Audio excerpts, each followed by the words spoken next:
వేదల్లా ఘోషించి గోదావరి అమరధామన్న శోభిల్లే రాజమహేంద్రి వేదల్లా ఘోషించే గోదావరి అమరధామన్న శోభిల్లే రాజమహేంద్రి శతాబ్దాల చరితగల సుందర నగరం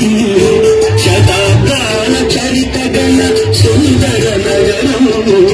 గతాయి భవదీప్తులకు కాదు వేదల్లా ఘోషించి గోదావరి అమర భావల్ల శోభిల్లే రాజమహేంద్రి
మా శాసనసభ్యులు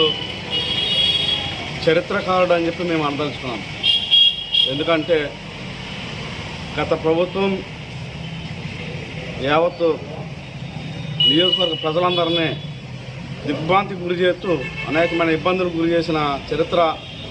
వైసీపీ పార్టీ ప్రభుత్వం అనుకుంటే ఆ ఇబ్బందుల నుంచి ఆ కష్టాల నుంచి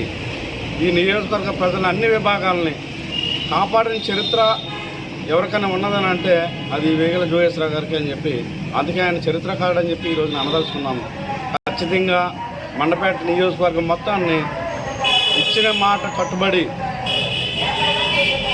రాజమండ్రి కేంద్రంగా ఏర్పడిన తూర్పుగోదావరి జిల్లాలో 100% విలీనం అవుతుందని చెప్పి ఆయన మీద ఉన్న ప్రగాఢ నమ్మకంతో ఆయన వెన్నంటూ ఉండే అన్ని వేళలా మేము పూర్తి మద్దతును తెలియజేసాం జేఏసీ పక్షాన. మరి ఈ కార్యక్రమంలో పాల్గొన్న అన్ని కుల సంఘాలకైతే ప్రజా సంఘాలకైతే అన్ని రాజకీయ పార్టీలకైతే మరి ఆయా ఉద్యమ సంస్థల నుంచి వచ్చిన అందరికీ కూడా మరి ప్రత్యేకమైన ధన్యవాదాలు తెలియజేస్తున్నాం. అదేవిధంగా భవిష్యత్తులో మరి దీన్ని మరింత మనం సెలబ్రేట్ చేసుకోవాల్సిన అవసరం ఉన్నదని చెప్పి మరి గెజిట్ రాగానే ఎవరైతే పట్టుబేడనే విక్రమార్కుడు చరిత్రకారుడు ఎవరైతే ఉన్నారో మన గౌరవ శాసనసభ్యులు అంచనా కమిటీ చైర్మన్ గారికి ఖచ్చితమైన గౌరవం దక్కించే విధంగా ఘన సన్మానం మన జేఏసీ నుంచి ఈ నియోజకవర్గ ప్రజల నుంచి ఉండబోతుందని చెప్పి